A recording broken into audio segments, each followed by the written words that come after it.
If your license plate looks like this with rust stains coming down it, we're gonna fix that right now.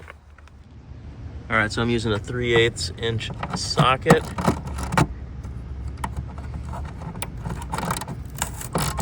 And I'm just gonna take out one of these bolts.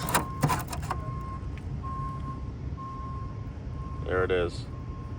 Just a rusty sheet metal screw.